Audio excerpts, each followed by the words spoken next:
Hello and welcome to the Matt's Movie Reviews Saturday Conversation Show, an interview series where I talk to entertainment personalities, content creators, and filmmakers about their work and love of film. Today's guest is Serena Whitney, film critic, screenwriter, co-host of the Movies and Chaos podcast, and the current director of programming at the Revue Cinema. An advocate for classic and cult films, Serena recently represented the Revue Film Society in accepting a special citation award from the Toronto Film Critics Society for all the great work she's done in the last year, and also for keeping the review alive during a time where it was very much a real possibility that this well-established and loved institution in Toronto could have closed down. So I just want to say, Serena, congratulations in regards to the award, and thank you very much for joining me today. Well, thanks, Matt, for having me here, and thanks for the congratulations. It was quite the summer last year, and it was really, really sweet to actually get that recognition. I was not expecting that, so thank you. I want to go way back to young Serena. You, like myself, and so many other guests I had, 80s kids, VHS generation. That's kind of Yeah. like our jam, right? Going to the video stores and watching these films. And interestingly, sometimes there are certain types of genre of film or film that people would go back to and watch over and over again. Your one, if I'm correct, was Weird Science, the John Hughes movie with Anthony Michael Hall, Kelly LeBrock. What was it about Yeah. that movie and around that time that really kind of that film just kind of spoke to you in that way? We just watched it over and over again. Because I have to admit, I did the same thing. I actually loved that movie, and I still do. So what was it about Weird Science that really spoke to you as a young Serena? I have no idea. I just fell in love with it. Maybe it was the colors at the time. I was really young. But I just thought it was so funny and loved Anthony Michael Hall in it. I thought Kelly LeBrock was like the best looking like human being on the planet. Mm. And I had such a crush on Robert Russler. And that was, I guess that would, I like the bad boys, the pretty bad boys. And I think that was probably what steered me in the wrong direction in my teenage years. But yeah, no, I just love the movie. And it's one of those movies that doesn't get old for me, no matter how, you know, politically incorrect it is. So yeah. I love that film. I think sometimes when I was younger, admittedly, just fast forward and rewinding the moments with Chet, especially when Yeah. he's portrayed as a large turd in the movie, I've just found incredibly bizarre and fascinating. And yeah, being a youngster, it's just like, everything crude humor wise is just kind of was right up my alley, that movie. Yeah. Well, Yeah. go ahead. Oh, no, go, you go. What other films around that time, like, were you watching outside of Weird Science? Like, if you were like going to your local video store and you're browsing around the sections, what were you kind of like, Oh. aiming towards? Fright Night. Fright Night was Mm, my favorite. I think it's my favorite horror film of all time. I just love that movie. I even didn't mind the remake. It was one of those like I was really scared for the remake, and I actually dug it. I think like Colin Farrell definitely did his research. Um, I would say what else would be The Running Man, which I think is really relevant today. So I really like that movie. I watched a lot of movies I shouldn't have watched as a kid. I think, but like my parents were more like, okay, violence or sex, one or the other, and they right. chose violence for me. So, and yeah, seemed to work. It didn't make me into a crazy person. It didn't make me into a weirdo, and at least I think so. So, yeah. I'm same. I used to watch stuff all the time that I shouldn't have watched. I had older brother, he was around 7 years older than I was, and he'd frequently bring stuff home, especially the action stuff, your Schwarzeneggers, your Stallones, Van Dams, and such. And I watched this stuff. And my parents really had no clue about what we were watching, just knew like we were watching something. And yeah, I'm the same. And then I went for horror more in my teen years. I'm still a big horror fan now and action fans, but I still find that I know it's the same with you, Serena. The movies that I watched being, especially like being a teenager going to adulthood, it's kind of like my still the favorite movies I have now. Like I still watch them over again, and it's not really for nostalgia thing. It's just something that probably happens to us in our psyches as film fans at that time. We kind of these films kind of imprint on us and kind of stick with us for that time. They do. I think it's because movies just aren't as memorable as they were when we were growing up. And Yeah. like being a latchkey kid, I think I've watched so many. I remember just like being alone all the time as a kid, like after school, watching like all these horror films on HBO on my Mm. parents' like waterbed. That's how old I am. Ah, the waterbed. Gotta love the good old 80s staple. I read in an article that did with Medium back in 2016. There was a quote of yours in there. It Oh, said, gee. I was driven to be a screenwriter since a very young age. That was a quote that was in that piece. Screenwriter is a really interesting kind of profession for the films because maybe someone might want to be a director or an actor. No one really thinks of the screenwriter that much at a young age. What young age are we talking about, and what was it about the screenwriter that kind of appealed to you at that time? I just always liked to write, and I always liked to create stories. Even my teachers thought I was like I used to write like inappropriate stories, and my teachers used to like bring them to their other like the teachers to read. I used to write series. I used to write franchises of horror films. Mm. Um, like I remember when I was 12 years old, I wrote something about a fisherman killing somebody, and then like 2 years later, I think that movie I Know It's Last Summer came out. And I just realized that. I'm like, I think I'm good at this, and or at least I thought I thought I was, and you had to learn. It's really hard to, you can't just write. Everyone thinks they can write a script. It takes a long time to write a script. And even when you write a script, it's shit. Like no one writes a good first draft, so you have to accept that. So but yeah, no, I've always that was my dream. That was my dream. Dreams change. I still have the opportunity to be a screenwriter, and I actually have been, doing things like shadowing one of my friends on his TV shows, and like he did Welcome to Derry. So I was really lucky to be able to go on that set, and going to visit him for the Crystal Lake show. So that's going to be exciting. Speaking of screenwriting, you've also done a bit of directing with short films. You did some producing. I want to talk about this one short you did, 2016. Do you see what I see? Got a Christmas Oh, theme kind of horror movie. You had a couple of days to shoot it. And I think I read somewhere you saying about when it came to why Christmas theme, you said like you're obsessed with the holiday and you just wanted to get your friends together in bad Christmas sweaters and make a cool movie and such. What's that experience like finally being on a set that is your own and calling the shots, and this is something that you wrote and you're going to direct it? What was that like for you? And looking back at it now, because it's been like what, almost 9 years or so, and since that yeah. short came out. Oh wow, it was very nerve-wracking at the time. I'm not gonna lie, but at least I was co-directing it with my friend Justin McConnell. Um, and then I think when I brought the idea of the Christmas thing, it was just supposed to be a party. It wasn't really going to be Christmas themed, but it was Christmas at the time, season, and I would always throw these house parties every month at my place, movie parties. So I just was like, let's do an ugly Christmas party and then just tell our friends, hey, you're actually going to be in this movie. And I mean, we did hire actors too. It wasn't just like a lot of our friends were really natural, but we did actually have to hire actors. But it was fun. It was very like tiring. It was 2 days. And yeah, I learned a lot on that set. One movie or something that you've been attached to for quite some time now that I've been kind of keeping tabs on, The Mark of Cain, the adaptation of that Yeah. graphic novel, and something that you're involved in as a producer. Um, I remember reading a few years back, or maybe it was a couple of years ago, that maybe you might be shooting in Australia for a moment there. There was a Australian director attached to it and everything. I don't know what's happening with that now. It looks like it's still in development. How are things going with that adaptation so far? Is there any type of progress do you know of happening with that one? Yes, that movie, I mean, that was a book that I just gravitated towards as a kid, and again, something I shouldn't have read. So I co-wrote it. So I co-wrote it with Justin, and we were producing it. And yes, we were supposed to shoot in Australia, in Queensland, in 2020. And Ah, then, right. Okay. Yeah. and then the world just went, and I was okay with that because, until you get the money, until you get like, one of my mentors told me, it's like you get the money in your until it's in your account, don't count on anything, right? So Mhm. then we were supposed to get it done a couple years ago, and then something like, happened. Right now we're actually there is development. We actually have somebody attached to direct, Cool. non-Australian. I like to talk about it once we can. But yeah, I'm hoping that we can make it work soon. And yeah, it's been a long journey with that film. Excellent. Well, please let us know the updates when you can, because it'll be excellent to see that come to fruition. I like to do a little game I like to play on my Saturday conversations. It's called Choose Between Two. Essentially, I'm going to give you a choice between two things. You're going to choose the one and just abbreviate why you're going to choose one over the other. Are you ready to play?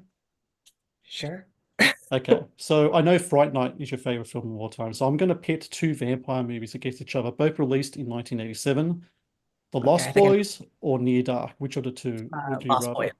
Lost Boys. Yep, I got Yeah. the shirt. That's like that's just obvious. Yeah.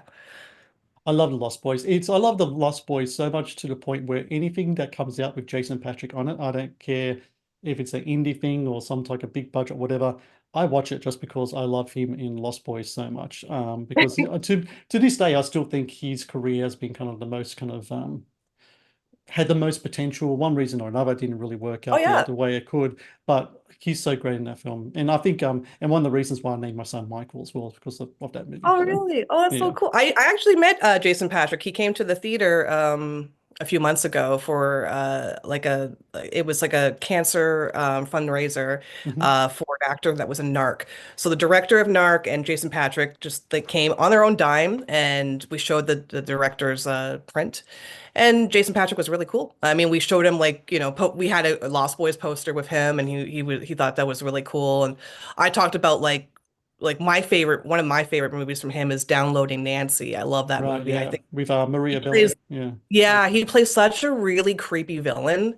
And he's never really gotten the chance. Like that movie didn't go that far, but I just had to tell him I really liked it.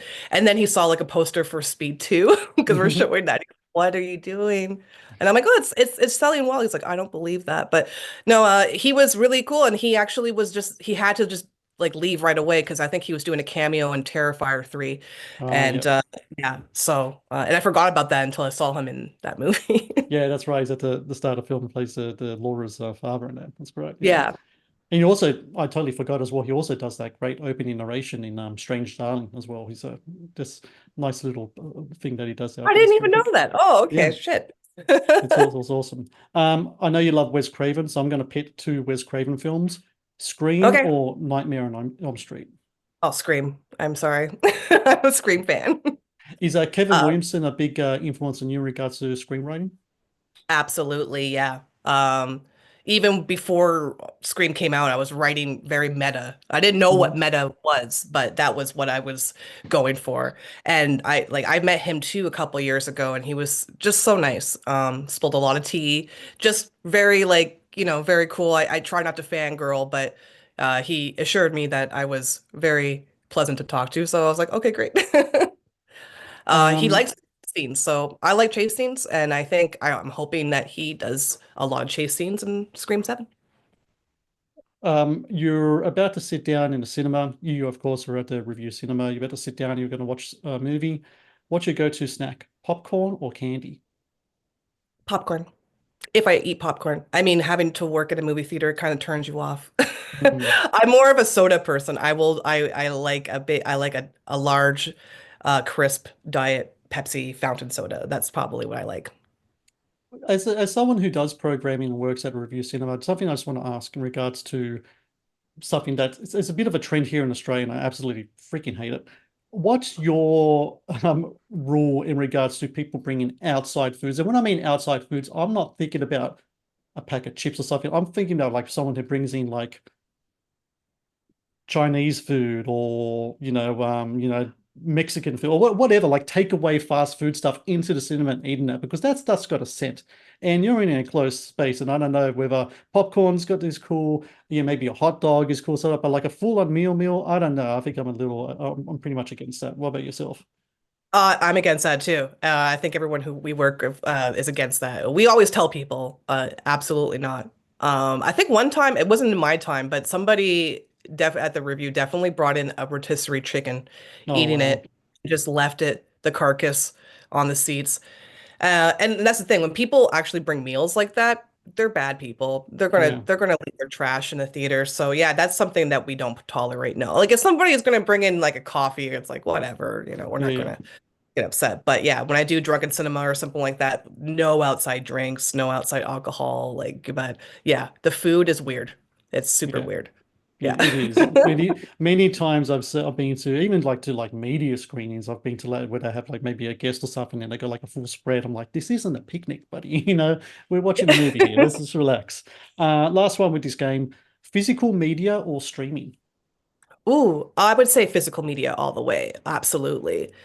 Especially when it's harder to get the titles you love on streaming. Like they might be available momentarily.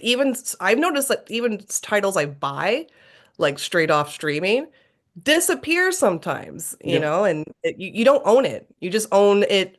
You can watch it as long as they own it.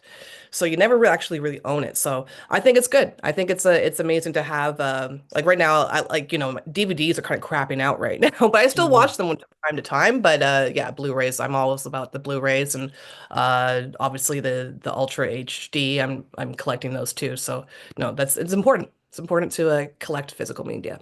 I think it is because, not to mention, it's a good revenue stream as well for the people who are part of that because streaming, I love the accessibility of streaming, but it's Mhm. something about it's kind of like having like a book, for example, like a physical kind of book you can open the pages and everything, or having like a CD or a vinyl. And yes, I still buy CDs too because that's just me, but or can we compare to something that's just on a database somewhere and you have to tap into it, you have to stream it and all that. There's a certain lack of I don't know, ownership, intimacy towards the whole thing as well. And I love, I don't know what it is, but I just like just having the copy of something. Maybe I'm just a bit of a materialist in that way, but I'm not sure. Yeah, I like it too. I mean, at this point, I have so many that I don't know what to do with them. So, but I love to collect. And, we're so like at the Review, there's a video store called Vinegar Syndrome. They opened their first Canadian store right across the street from us. So Mhm. we're so like lucky to like work together. It's like a symbiotic relationship. And all of the people who come to the Review usually go to the store and buy movies. And That's I great. think I go there as much as like they just had one of my favorite movies. They just released Looking for Mr. Goodbar. Mhm. So I had to like go there and I wasn't special, even though I know the owner, like you actually had to stand in line and buy and almost hit somebody. It's like it gets it's that popular and it's really cool to see physical media be popular again. My hope is that, maybe with more these kind of boutique kind of DVD stalls or like you're saying before, HD, HD, 4K, all that kind of stuff, that hopefully the physical media can go the way of the vinyl. Because for a long Yeah. time, vinyl wasn't around. And now supposedly, I know it is the case in Australia. I'm pretty sure it might be in North America as well, where vinyl sales have eclipsed CD sales now.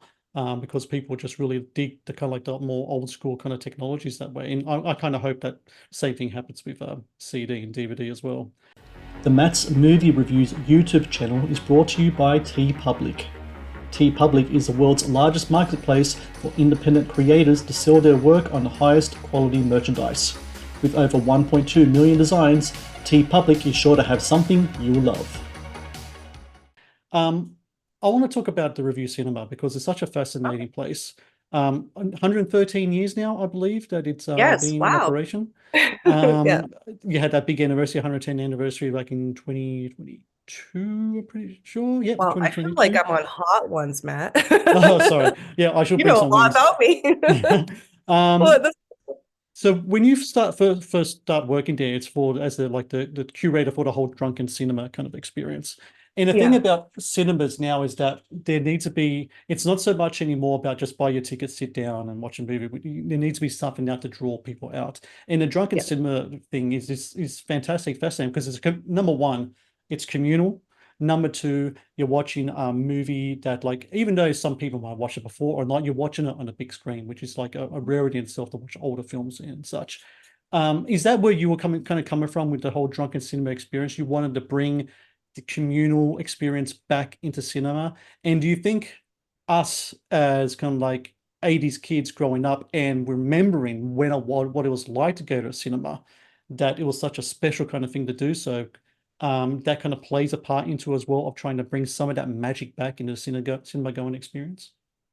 Yeah, absolutely. It was kind of I always was doing drunken cinema at my house, at my house parties, and that's how it started. and I just had my friends come over and just make them watch movies I grew up on and I loved, and ha make like a fun game. Now at my house it was shots, and we had secret rules and a buzzer, which we did when I started it at a bar. I did it in Toronto, I did it in Montreal, and it was really nice to have friends come and support in any city I was doing it in. But moving into a theatrical experience was, I thought it was gonna be difficult. Like I had to make the rules a little less complicated, but it really still brings people together. And People don't get as hammered as you think they will. They kind of they have to pay attention, and they Yeah. have to like for it's a way of making people actually pay attention. So like my audience is actually way more behaved than people think. Maybe because I like, trained them. Just like, don't be an asshole. We Yeah. have like PSAs. They were designed by or edited by Nathan Boone, our trailer editor, but those seem to work really well. But yeah, it's a communal experience, and being able to screen movies that I grew up on. That a lot of the movies I pick are movies that I was able, like my father made me watch when I was a kid, Mm. when I should be watching them, but they stuck with me. So yeah, I'm like a big, like we do a lot of Sylvester Stallone films. I'm a huge fan of his, Yeah, Arnold likewise. Schwarzenegger. Yeah. Yeah, so those are my two icons from the 80s. So I always like to do movies with, if it's not horror, it's like one of their movies. Yeah. When you were tapped to be the programming director for the review overall, um, what is that like stepping into that kind of responsibility for that shoot? Because it's one thing to do it like for a cinema, but you've talked about like when it comes to Toronto and such, the pedigree, the history, and all that, it's like the cinema. And we're also talking about a time where you pretty much have to take the reins and try to make something work through really hard times, cinema-wise, theatrical-wise, or theaters. You had the COVID situation, you've had streaming, you're doing everything else, and you have to really kind of think, okay, I need to find a way to get, the ball rolling again. Um, how do you kind of approach that? What type of philosophies do you have when it comes to programming, when it comes to movies? What did you see wasn't at the review at that time that you said, you know what, I think that this can work and we can make something really cool happen here with this idea or this angle? Well, I'm not gonna lie to you, man. I was like scared shitless when I took that job. When I knew I was gonna get that job eventually. And the prior programming director, Eric, who was my like he's one of my good friends. And but during 2020, when we were closed, because I just started working at the Review the day before the pandemic. Oops, that was fun. And then During that time, it was important for me to just do tweet alongs, like anything that could keep people like remember, like like don't forget about us, keep them active. And we did that for a year and a half. And then during that time, Eric had already moved on. He got a job at CBC, and I had no idea what to do. I was very terrified. But it actually wasn't it wasn't that scary. Like one having that much time was actually beneficial because there was enough time to actually plan out series, plan out what will bring people in. Even before 2020, I had already been seeing the trend was people were going to going to repertory cinemas more. And second run wasn't as relevant anymore. Because for me, it's always about targeting people the 25 to 44. I think that's the demographic that goes sees movies. They buy concessions. They want to explore old films. So and experience communal experiences. So knowing that beforehand was it made us kind of a trendsetter, because a lot of people just thought and still think that the cinema experience is dead. And I think that at the time in the past few years, we have been the exception, but I don't think that anymore. I think we're just the trendsetters. And it's really, being able to start that, the popularity it's very, it feels really good. But I wouldn't have been able to do it without a great team and picking like the right programmers.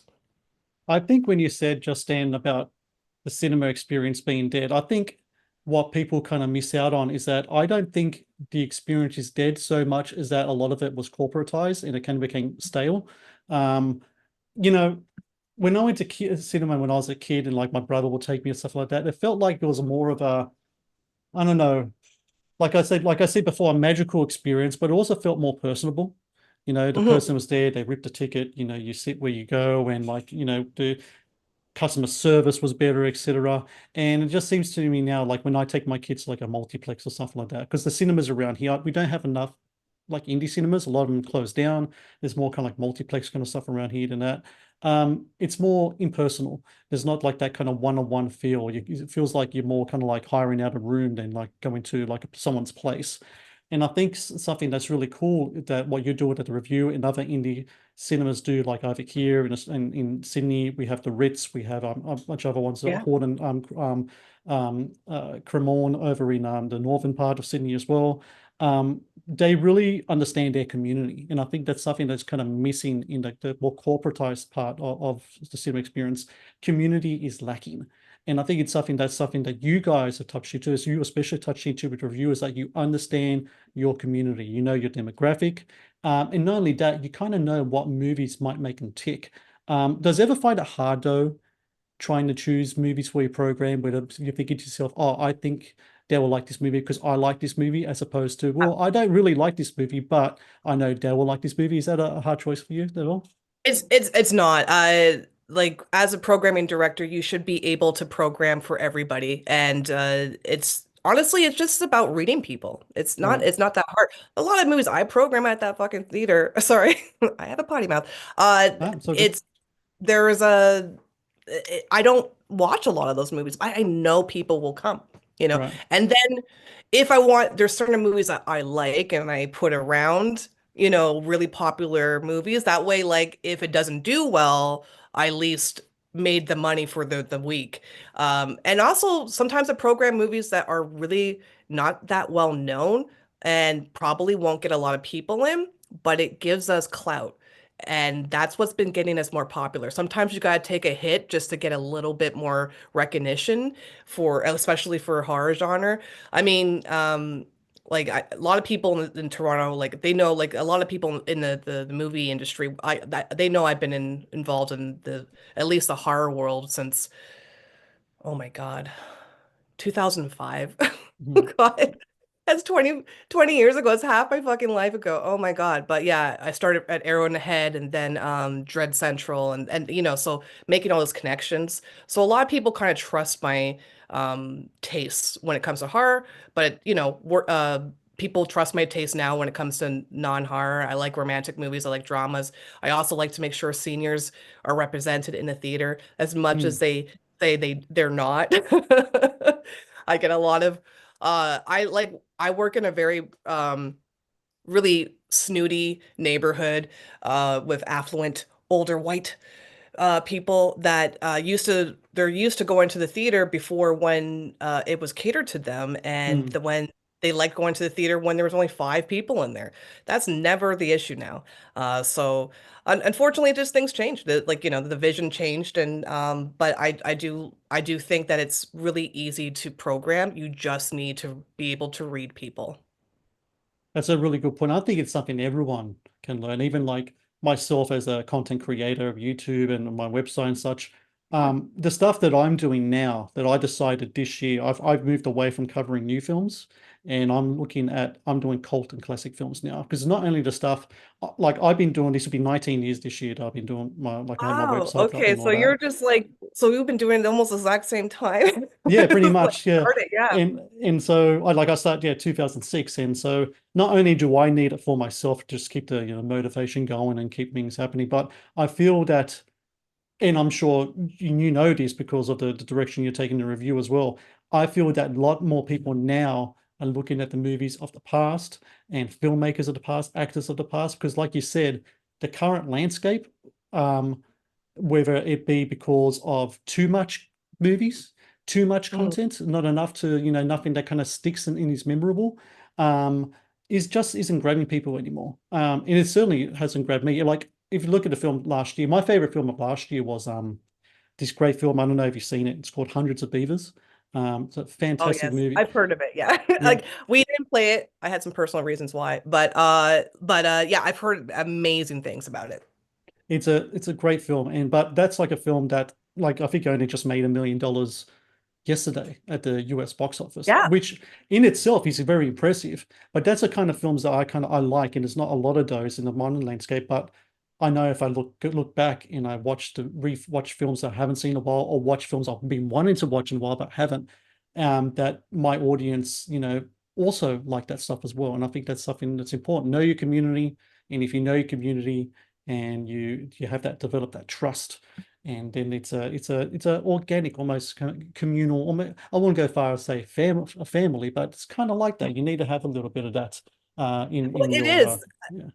Honestly, we have a lot of families that come just to watch horror films with their Mm, kids. They're like, like Lost Boys and stuff, and we just let them like, yep, you can come in. And it's not because we're actually breaking the rules in Ontario, and can it's only the only province in Canada that we don't have a rating system. okay. We don't like we still act like we do. We still just follow what the rating system that other places in Canada do, but technically we don't have one. So if like a kid was to challenge us, if I showed something like irreversible or some shit, and they would challenge us, I would still say no, but I would, like if it was something else, I'd be like, okay, like we have the say as to what we can, allow. And honestly, I'm like turning into my mother sometimes, So like when we do a matinee, I remember the first time we did matinee for X, and then there was these teenage kids that came in, and I knew, like, I was just like, I can't let, because I'm thinking like my mom. I'm like, oh, Mm, like, I don't mind if it's like just a scary movie, but there's like cum in this. mm. I can't let you in. And they had to ask for their ID. I felt so fucking bad because I've been them. I've been there. So yeah, but I But always it was able to. But it comes down to a certain amount of responsibility, right? Like you feel responsible putting the program together and responsible to make sure that people are having a good time at the cinema. So when things like that happen, I'm sure there's an inclination for yourself. And I feel the same way. I'd feel the same way as well, where you're like, look, I get where you're coming from, but I don't know if this is a good idea for us and for the overall, theater experience and such. But yeah, I totally understand what you're saying Yeah. there. If parents bring their kids, I'm like, yeah, as you know what you're getting into, that's fine. I don't give a Yeah, shit. yeah. And so, but like I admire those like parents that are able to like introduce their kids to older films that they fell in love with. And it's one of the things I like fell in love with the job. When I started, like you said, I wanted to be just primarily a screenwriter. Well, when I started, I guess with Arrow in the Head, it was a totally different time. It was, I was like one of the only women at the time that was writing. Like it was kind of weird. Or at least women that didn't look like me. Like there was I didn't have blue hair, I didn't have tats, didn't have piercings. I'm still a pussy. I don't have any of those things. But it was a really weird time, and I just wanted to be like just a writer. Mm. Just like I was young and naive and um very much I was a drama queen. So I used to just want to write and get myself in stupid situations, and at least like my boss at the time, he just taught me the ropes, and he just learned a lot from him in a sense of how to write, how to navigate this industry. So being able to change my dreams from being just a writer to being an event planner to being a programmer and exhibitor, um, all of the stuff I learned as a boss now, when it was when I started, and I won for Arrow in the Head when I started those days, because if I didn't learn those lessons of like growing a thicker skin. Uh, because at that time I was like, I don't know if you get negative comments, but like at that time I was writing top tens and shit, and there would just be guys who didn't, if they didn't like what I wrote, like for like top 10 like dogs and horror movies, just call Right. me like horrible names, like Mm. you fucking cunt, you fucking skank. Oh my God, I had to deal with all that stuff. So Hmm. that really that really hardened me a little bit. So but yeah, no, I'm sorry. I'm trailing off, but basically like um being a being a boss right now, it does contribute, like, this industry is hard. It's Yeah. really fucking hard. There's a lot of people that are just awful Yeah. in this industry. So being able to run this theater and seeing non-awful people come in and appreciate movies the way they should be, it really does make me feel good. And that's awesome. And I'm sure back in what you're saying before about negative comments back in 2005, that would have been like heavy message board era as well, Oh man, where and like every website would have message boards and all that kind of crap. it was a totally different time. I mean, like you didn't get canceled and Yeah, right. you didn't you can get away with shit. Like Yeah, now if you there's still trolls. Trolls happens all the time, but now like eventually if someone finds out you and somebody goes to your work, you get fired and that's what happens. But back then no. But yeah, it was I think the lesson I learned was from the Arrow, and he basically taught me to ignore the noise of that because a lot of people were stupid. And yeah, he said, like, who gives a fuck? And who gives a fuck what they say? And um, don't take that energy and don't let it get to you. And it's so easy. And I was like, yeah, don't give a fuck what people say. Because people are still reading your shit. And if the people are still reading your shit, there's something to be said about that. yeah. Oh, yeah. Yeah.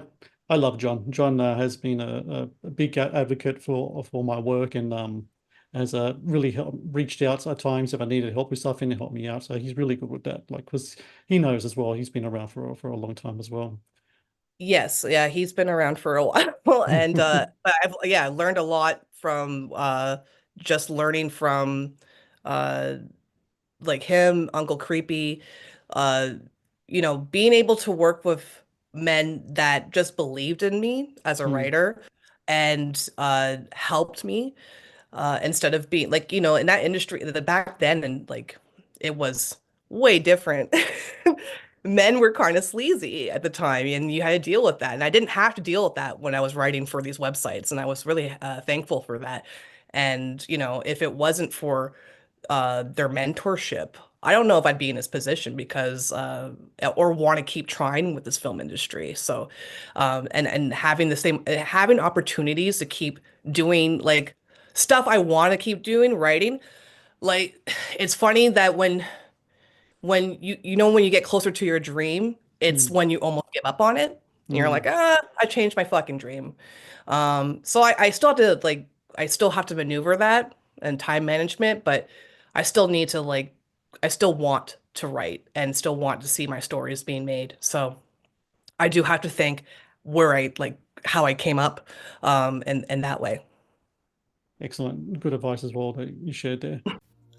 The Matt's Movie Reviews podcast is brought to you by Amazon Prime Video. One of the best on-demand streaming services available, Amazon Prime Video features exclusive Amazon originals as well as popular movies and TV shows. Watch Amazon Prime Video anytime, anywhere. I want to move on to a different game I like to play. It's called Rapid Fire Questions. Gonna throw some Ooh, questions to you. You tell okay. me your first answer that pops in your head, and we can just abbreviate on it a little bit. Okay. First one's going to be an interesting one. What's All your right. favorite Canadian film? And when I say that, I mean made in Canada, Canadian director, actors. Which one comes to mind for you? Ah, shit. Oh, I would say Take This Waltz. Take This Oh, Waltz is my nice. favorite. Yeah. That's Yeah. Sarah Polly. Yeah. Yeah, love that. I love complicated relationship movies. I love movies that make women seem like the villain to men, but really like they're just human. And I thought it was beautifully shot. Obviously, I and also bias. I live in Toronto, so and it takes place in the neighborhood I live in. So I it's a beautiful movie. Next one. So I know you love the Kill Bill films. A lot of people do. So Quentin Tarantino, he says he's going to work on his last film, which is his 10th film. He says it's his 10th film because Kill Bill 1 and 2 he considers to be one film. I Yeah. consider that bullshit. Do you believe that Kill Bill 1 and 2 is one movie or is it two movies? I believe it should be one movie. I've always wanted to see that Bloody Affair cut. I've only had a few friends who've seen it because I think he's only screened it a couple times at the New Beverly. But I would love to see. I do consider it one. I think it. But I get like he made it as one, Mhm. so I get what he's talking about. Even though what everyone in the world that's seen it as two movies, he shot it as one. So I'll give him credit for that. Okay. Next one. James Bond has been in the news lately because of the whole Amazon acquisition and everything else. So interesting times for that franchise. But when it comes to the actors who portrayed him, who's your favorite James Bond? Oh, that would require me to give a shit. I guess I would say Daniel Craig. I like Daniel Craig. I think that he got so much flack for when he just didn't look the part, and I'm like, no, Yeah. he's badass. He's such a badass, you know. And well, I love Casino Royale, and I love him in it. He's just so good. And yeah, he's my favorite. I guess like Pierce Bronson because I grew up during that time, like Mm. it's 1990. That's 30 years ago. Grew up on the video game at N64. Always getting my ass kicked in the facility level with my brother and his friends. But I just think of like Pierce Bronson as a close second for me. And We were speaking before about cinema experience, streaming experiences, etc. James Bond has always been a cinema experience. Do you think the Amazon acquisition, do you think is a possibility they might make a streaming series out of it? Because if you look at their history, mhm, the Jack Ryan novels, that streaming Lord of the mhm. Rings, they turned out into a streaming series. Do you think they're going to do the same thing with James Bond, or do you think they're going to be smart enough to keep it as a theatrical experience only?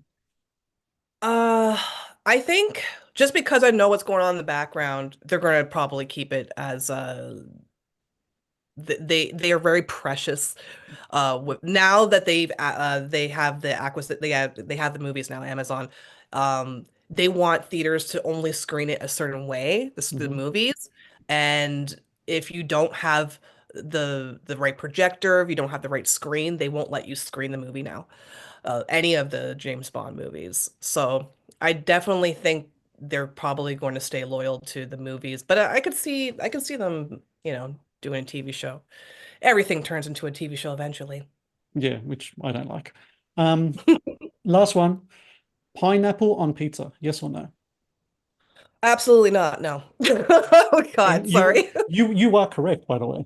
You are 100% correct. You are It's correct in kind that of answer. it's kind of strange because I think well, Hawaiian pizza was created in Canada, but nah, Is that man. right?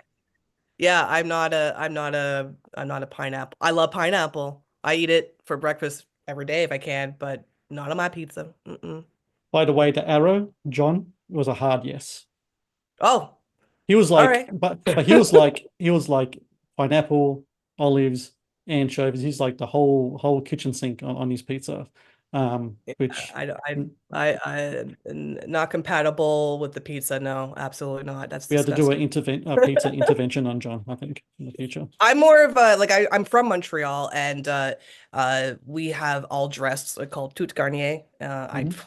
I'm very anglophone, so I'd probably said that horribly, but um so good. It's just like double cheese, green peppers, and pepperoni, maybe some mushrooms. That's all I need. As I'm very simple that way. I don't need any fruit on my pizza.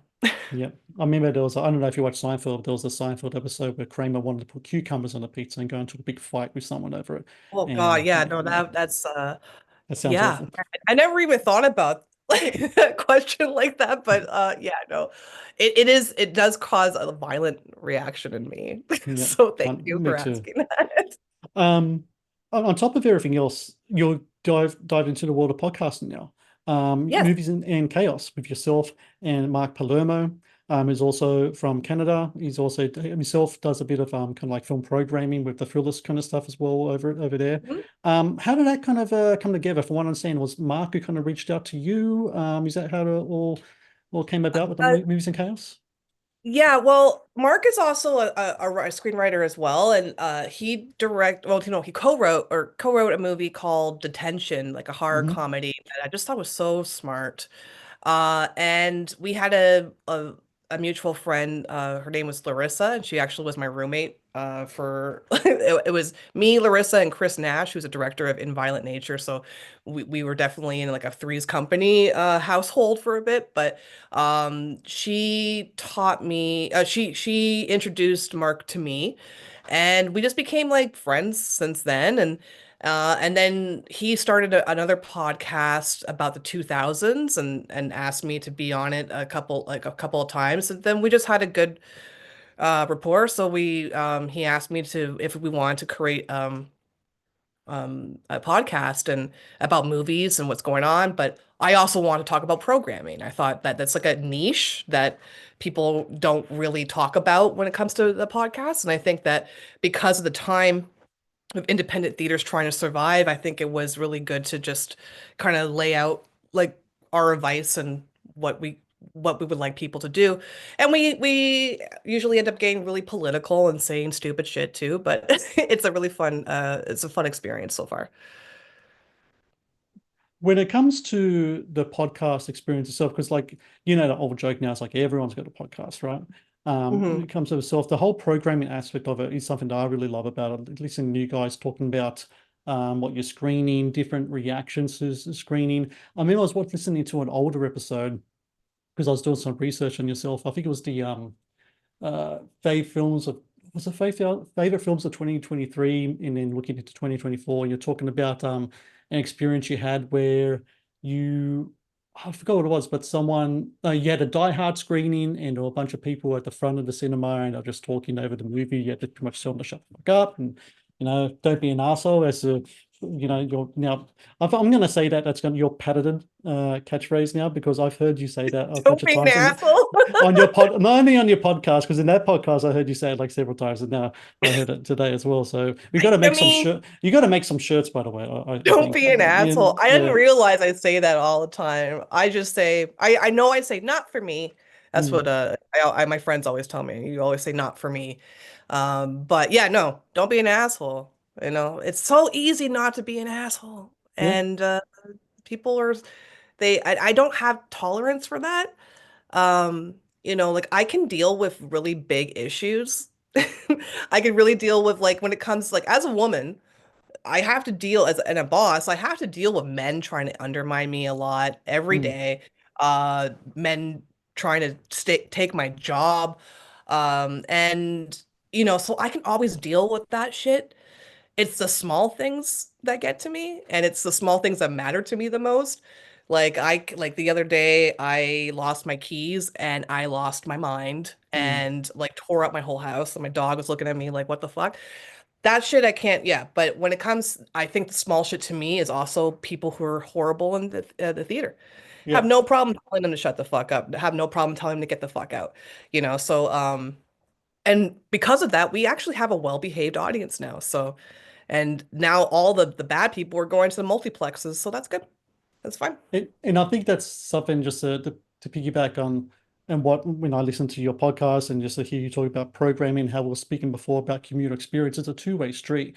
It's not only about what you as a programmer and what the cinema itself can provide for the people, but it's the energy that the audience themselves can bring back to it. And I know for myself, one of my biggest pet peeves of all, or especially when I'm at if I'm at a screening and I have to review something, someone has got that phone up and they're Instagramming something or Oh texting no. something. Mhm. Just that light. You need to talk about the small thing. Like I got a huge light in front of me, but it's the small light 3 rows down. That's the one that catches my attention. I absolutely can't stand that whatsoever. Do you think there's a generation of people that just treats movies as expendable, as in even though they pay money for watch a ticket and concessions and everything else, that they just see it as something to pass the time as opposed to something to be invested in. Because that's Yeah. what it seems to me sometimes when I go to the movies. But these have definitely destroyed the movie experience. I think that especially during the pandemic, I think people just got used to what we call like second screen. Mm, Like I think everyone's guilty of it. You're watching a show in the background and you're actually on your phone doing stuff, which I think is one of the reasons why people don't watch subtitled stuff at home as much as they go out in the theater because you right. can't look at your phone. So I think there's a completely new, like a lot of people think it's just kids. It's not just kids. It's like grown-ups and like Yeah, people my age, older that should know better, that are doing it. It's just I think that people have become more self-involved and more entitled, and uh, they don't give a shit. If you tell them anything, they will just fight you, and they'll well, be like, "Oh my." I think it's also like this generation of people growing up thinking their parents telling them they're so special. I mean, I just don't understand. Like I was a kid, I used to talk sometimes, it's fine, but the phone, like unless you need to check, like I will give like if somebody's looking at their phone just to see the time and they put it away, I'm like, okay, fine, that's fine. But yeah, there's no reason to check your phone. Keep it on vibrate. If someone's calling you, it's an important call, then get up and leave. yeah, yeah. I've seen people literally, I went to see The Flash and I basically almost told someone to go fuck themselves. They were taking a conversation. They just were Mm, just on the phone talking and they're right beside me. And I just looked at them. I'm like, are you fucking kidding? And mm, they were insulted that right. I'm like, what are you doing? And yeah. So, no, people need to learn. They need to do better. They need to do better, and they need to. I don't know why they don't. I think people just need to get slapped just once. Maybe that will help. I remember one of my favorite lines from one of my favorite movies. You could call it a camping movie if you want. Highlander, 1987. Hmm. There's the scene where Connor McLeod and the Kurgan are in the church and they're about to fight. And one of them says, no, no, you can't do that here. We're on holy ground. That's the rules. And I'm kind of the same when it comes to some cinema stuff. It's like, no, you're on holy ground. It's like, and not to any way kind of like, kind of idolatry the cinema in any type of way. But, you just got to understand that this is something that's almost kind of like a ritualistic kind of communal kind of thing that people are sharing here and that small kind of stuff just doesn't go. And once again, to come back to what you said before, don't be an asshole. Just put the phone Just away. don't be an Yeah, asshole. I don't mean, be an I remember asshole. one time, and it was years ago. I went to a movie. I was on a date, and there was like these guys in front of us, and they were so loud, and they were talking through the entire movie. And like anyone else, I would have told him to shut the fuck up. And the partner, he just was like, so he wanted to do it. I'm like, no, because they looked like they're going to like they could fight us, right? Yeah. And that's exactly what happened. They followed us. We had to jump in a cab. They followed us almost all the way home. It was very Wow. scary. Yeah, like I'm not a drama queen anymore, but I've come to terms with the fact that I attract it. I attract weird shit, weird people, and so I have shit like that happen to me a lot. Last year in Montreal, I'm walking from the pub to my Airbnb because I go to Fantasia, and this guy just jumps out with a purge mask out of the bushes out of nowhere.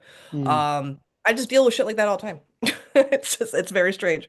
My life is a horror film. Like it's like a jump scare horror film sometimes. So yeah. That should be if you ever make a like a biography. My life is a jump scare. That could be It really good is, title. and yeah, like it's just, I just come to terms with it. I'm just like, there's just sometimes there like a lot of drama I dealt with in my 20s and my 30s when it came to shit, I take full accountability for. I was very young and dumb and no, young and naive. I'm not gonna finish the young and dumb. But yeah, like I think that uh the stuff I deal with now with drama is that, and just like people being assholes in the film industry. And that's just something you have to get used to if you want to continue to be in it. Well, I'll tell you what, in an industry that's filled with so many, bad apples, you are definitely one of the good ones.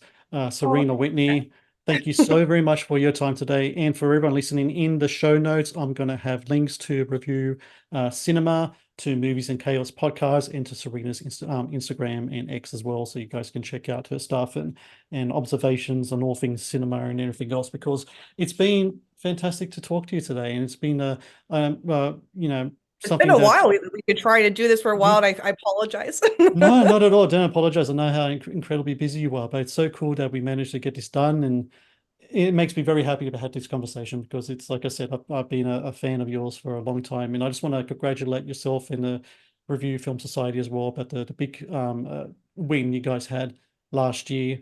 Yeah, and just keep on doing what you guys are doing. I think it's really great for cinema all around. And yeah, congrats to you, and thank you so much for your time today. Thank you so much, Matt, for having me, and I hope to be on here again. Thank you for watching the Matt's Movie Reviews channel. Please subscribe for more reviews, podcast interviews, and exclusive content.